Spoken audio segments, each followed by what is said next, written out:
Good day, Internet, and today is an exciting one. Last week I ordered a new e-bike from Lunicycles, and today it's here. So please join me as we go unbox my new Talaria Sting R.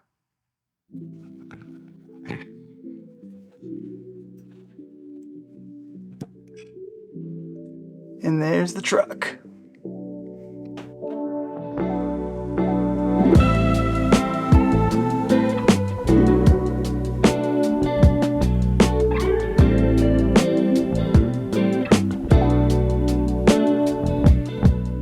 And here it is. This is the Talaria Sting R. This is my first ever e-bike, and I'm incredibly excited to unbox it and assemble it for you guys today. So without further ado, let's go ahead and open this box up and see what it comes with. So for those of you who may be buying one, you may be interested to know that this ships via FedEx Freight. I ordered it last week on, I believe, Wednesday, and it's here less than about a week later on Thursday. So it ships pretty well, and as you can see, the box is in good condition. No real concerns about the shipping here. All right, now we've got the straps off. The box is actually already just open at the top. We can just open it right up, and we got quite a few things in here. So let me just get ahead of you here. Open this up. And while I'm at it, I'll get all these things out of the way. I highly recommend whenever you work in your garage, you do your best to keep the garage clean as you work. All right, let's get the rest of the box open and unpack. Immediately, it looks pretty well packed. I see lots of nice cardboard in here. Looks like we have a warning, no one under 16. And I'll move you a bit closer so you can see what I see. All right, so let's get this unpacked. Immediately, I see we have just some packing here. Get this out of the way. Some packing on top with looks like the handlebars. You know what? It may be best just to take this box all the way off from the bottom. All right, now it looks like this whole box will just come up right off the top. And it does. Just be cautious. And we'll go ahead and get all this plastic off now as well. From the factory are... So I purchased this bike through Lunicycles, based in California, and they were super easy to work with. Everything looks good. They shipped it to me pretty promptly, and out of the box, I don't see any concerns. Everything's looking okay. So let's just get this hairnet out of the way.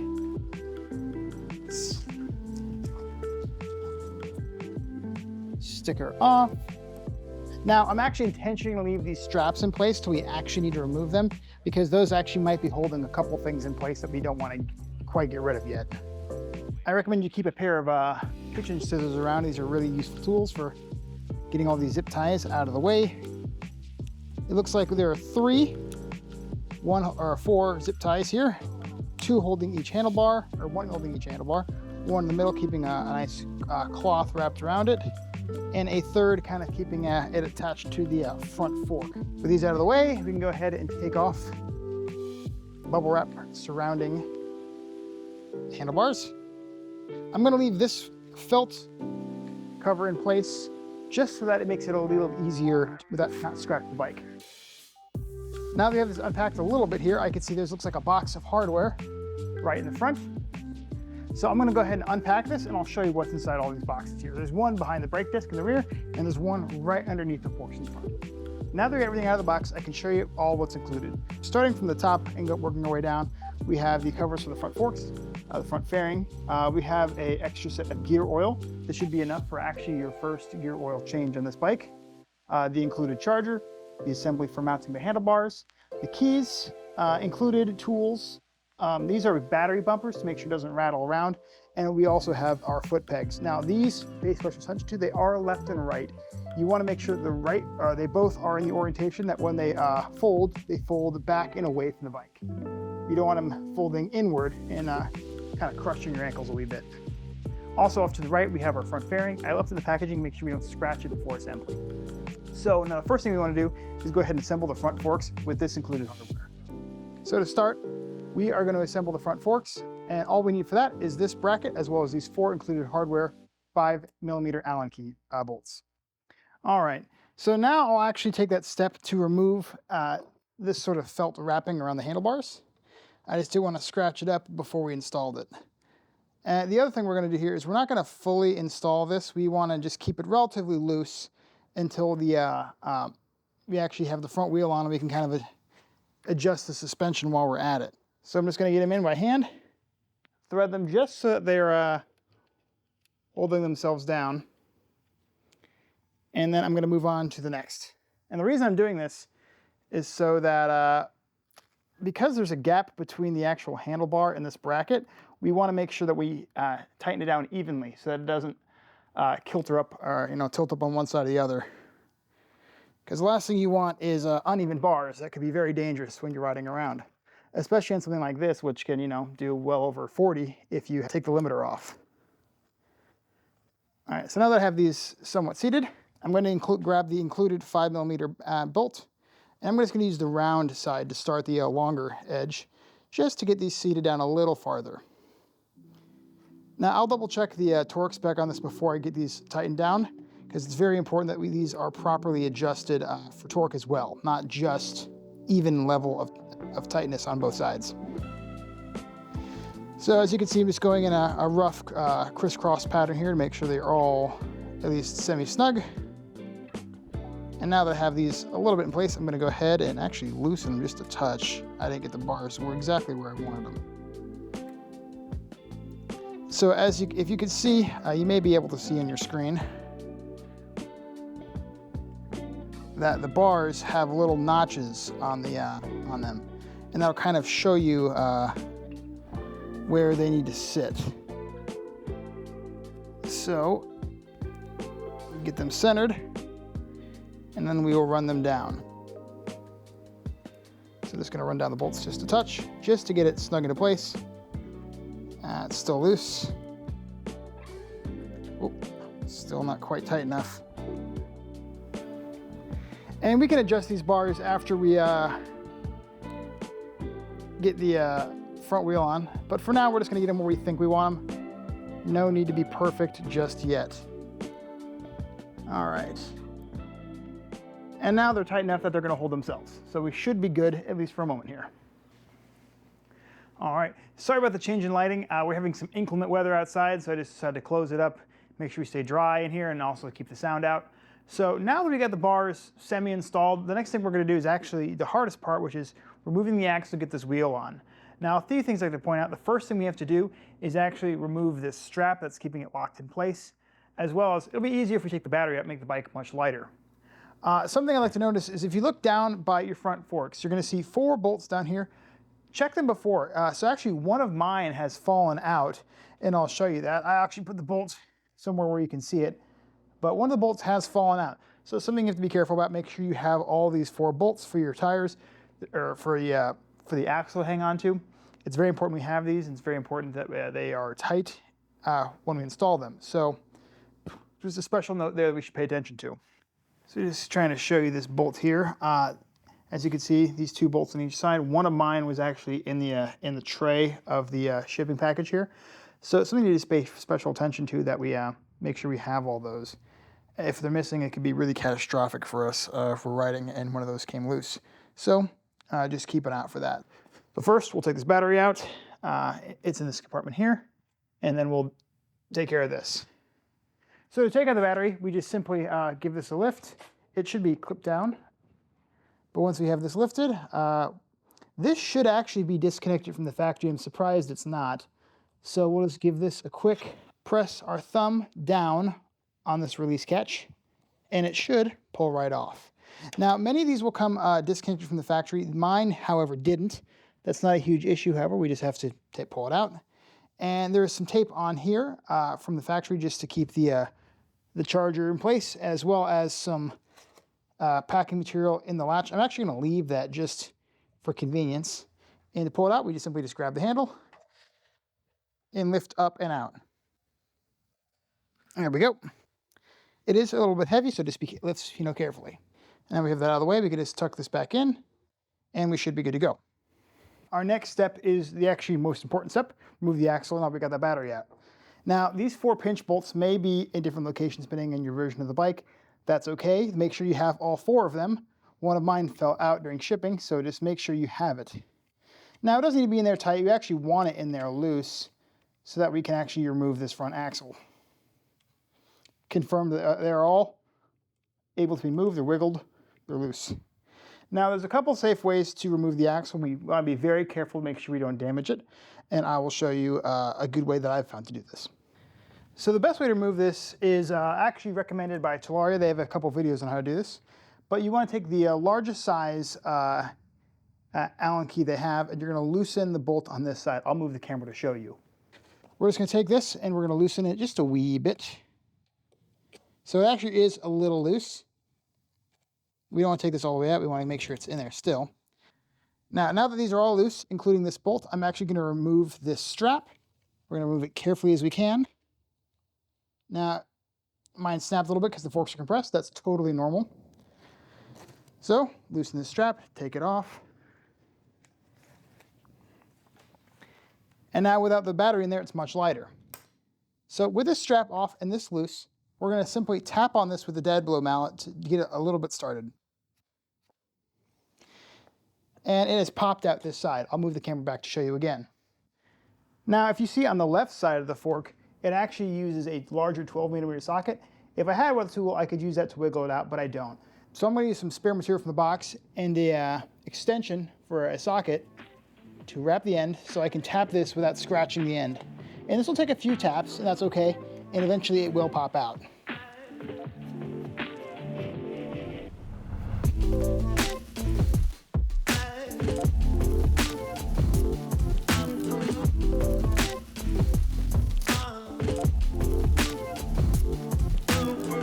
That came out with some force, but that's okay.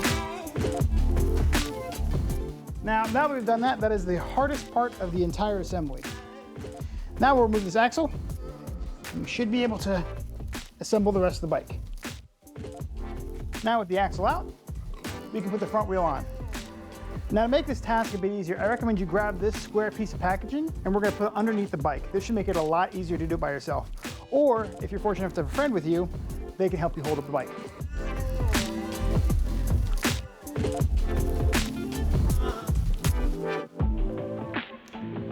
And with the battery out, it was much easier to lift the bike.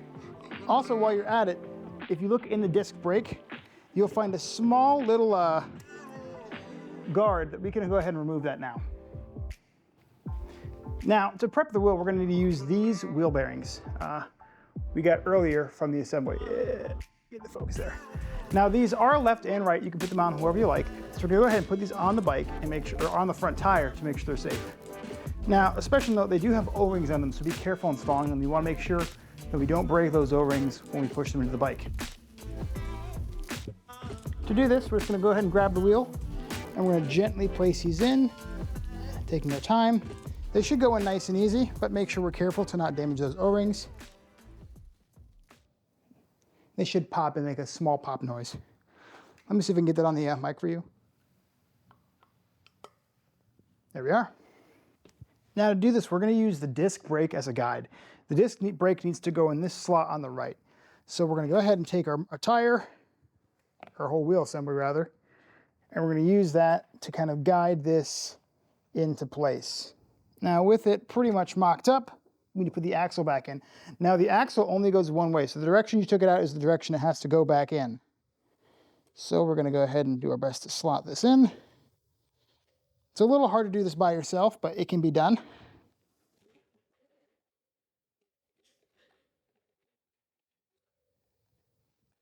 There we go. And then we'll put our axle cap back on the right-hand side. Now, this does need to get tightened pretty tight. I believe the torque spec is 15 foot-pounds, but you should definitely double-check the assembly manual before we put this in. Now, I don't have a torque wrench on me at the moment, so I'm just going to put this in by hand, and then I'll tighten it to spec after later on. But it's very important this gets tightened to the correct torque specification. This needs to go a bit farther, so I'm just going to use my dead blow hammer to gently tap it in and tighten down the cap on the other side.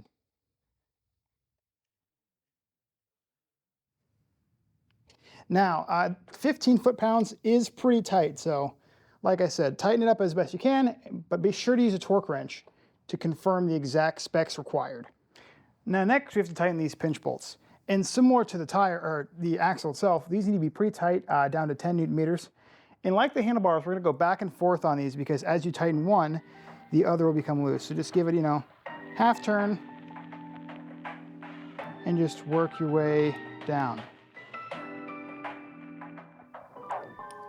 And like I said, it's important that these have the same amount of thread engagement on both sides so that this stays even. So just, take a good look at it as you go. There we go. And the other side will be exactly the same. I usually start with the ball head on this just to get them fully seated. And then with them down, quarter turn at a time. Quarter turn, quarter turn, quarter turn, and that's down to 10 Newton meters. So make sure we actually check that. That should be pretty tight. Once again, use a torque wrench to confirm the torque specs on those. But for now, just getting it assembled, this should be fine. All right, now that we have the front wheel on the bike, we can go ahead and take it actually off this assembly. So we're gonna put the kickstand down, we're gonna move it off of this crate here, and then we're gonna take off the rear straps. So to do that, I'm just gonna gently grab the front. There we are. Now with the box out, I put the kickstand down. And then 2 rear straps. We're gonna do the farther one out first on this side. This will let the suspension spring up quite a bit. I'll load it, just make it a little easier. Pull that strap out. And now I'll do the same. I'm gonna go use my body weight, keep this down a little bit, and gently unclasp it.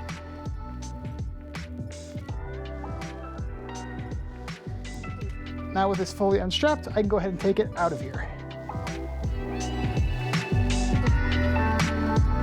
Here we are. And we'll put the kickstand down. All right, we're nearing the end here. Now is get the kickstands installed, put in the battery latch bumpers, and then we should be just about done. Remember, these are left-right specific, so we're gonna go ahead and make sure we check which ones they are. And there's a few positions. I'm gonna go ahead and pick the middle position. And we're gonna use the included hardware, a 15mm nut, and the included wrench to tighten it on the back. Now, this right side's pretty easy, but the left side, there is a small wire you have to watch out for. So be careful when you engage that one. If you have a 15mm socket, this makes this process a bit easier. All right, so this wire on the back is the kickstand sensor wire. So we wanna be careful that we don't pinch it. So I'm gonna go ahead and insert this, and then be careful to navigate this bolt over, under, or around this wire. So it makes sense that we can just seat it as much as we can with our fingers, and then use the wrench to seat it the rest of the way down. Now with the pegs installed, we're nearly done. The last component left to install is the front fairing. Now the front fairing may come wrapped, and it'll have 4 small holes. We're gonna use, if you can see that. 3 small holes, sorry. And we're gonna use the included bolts and washers to install this. They include the correct tool. It's one of your smaller Allen wrenches. So I'll grab all 3 bolts and all 3 washers, and I'll unwrap this plastic fairing first. Comes off pretty easy. And now we're just gonna put it up under, twist it our way in. Should be nice and easy. And we'll use the included nuts and bolts. Do this one at a time. No real torque spec for this, just get it nice and seated and have them snug. These shouldn't need any real torque to hold up this piece of plastic.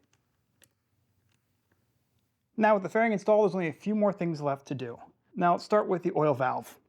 It's a little difficult to see, but behind the suspension there is a small valve that is used to prevent the oil from flowing while the bike is on its side or in shipping.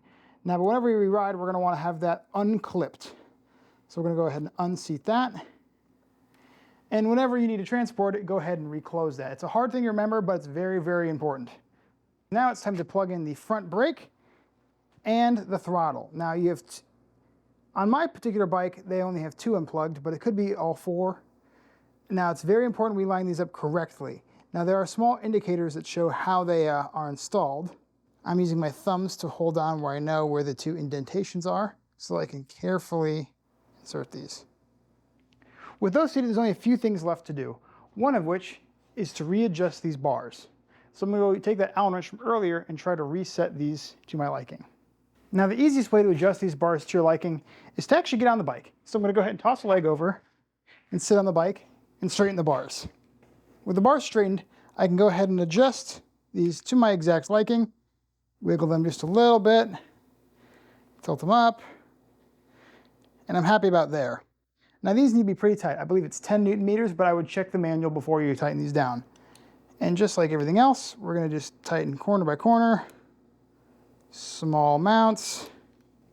And as one tightens, the other should loosen, but that's okay, that's normal. And we're just going to tighten these down. Now these are going to be quite tight at the end, and that's all right, they're supposed to be. Like I said, double check the exact torque spec to make sure, because you want to be absolutely sure these are exactly how they're supposed to be. And while we're at it, we should go ahead and check these bolts on the side of the head here. They should be tight from the factory, but it's good to give them just a, be extra safe and give them a once over. Mine feel quite tight, as they should be. No concern there. Now with that all done, there's only a few things left. First of which is reinstalling the battery. So in reinstalling the battery, there's a few things you want to do. The first of which is make sure that the circuit breaker is in the down or off position. It's labeled, but it's also just to the left side. So just push it to the left and you should be fine. Next, we're going to grab our battery and reinstall it. It's easiest to install it if the handlebars are in the straight position. And it should go in relatively smoothly. There we are. With this in, we can go ahead and plug it back in. And before we turn this thing on and get ready to go, we're going to go ahead and install those battery catch boots too. So we're going to start with this one. We're just going to gently put it kind of where we want. It's going to be over the handle, so just kind of get the handle in a good position. So we're going to center that. We're going to pull off this 3M adhesive backing. And what we're going to do is we're going to close down the cap of the battery bay. There we are. We'll wait a few moments, and then we'll reopen it. To reopen the battery door, just go ahead and grab the keys and use this keyhole right behind the battery latch. I find it's easy if you just give it a little push and twist. Open right up. And now, the rubber boot is on the inside of the lid. To install the other battery bumper, it actually is slightly beveled. So just make sure we see that. We're going to want that bevel at the top. So what we're going to do is we're going to give this a gentle tug, kind of line it up where it's supposed to be. So we're going to go ahead, pull this adhesive backing off. There we are. Pull the adhesive backing off. Gently lift the battery, slide it into place, give it a nice press, and push it down. And that'll prevent it from sliding around too much. Now with both of these battery boots seated, we can go ahead and flip the circuit breaker back to on. Now the bike is powered up and ready to go. From here, it's a pretty simple operation. We're going to put the key in the ignition and we should be good to go. Now to start the bike, we just put the key in the ignition and give it a twist. You'll see the lights come on. You'll see the Talaria logo coming here. Now it says wait. Now to actually start the bike, we need to pull the kickstand up. So I'm just going to gently do that now. And then press the start button on the right handlebar. Now it's ready. If I twist the throttle, it'll go. Now we have these two mode buttons here in the bottom. Sport, Eco. And if I press the top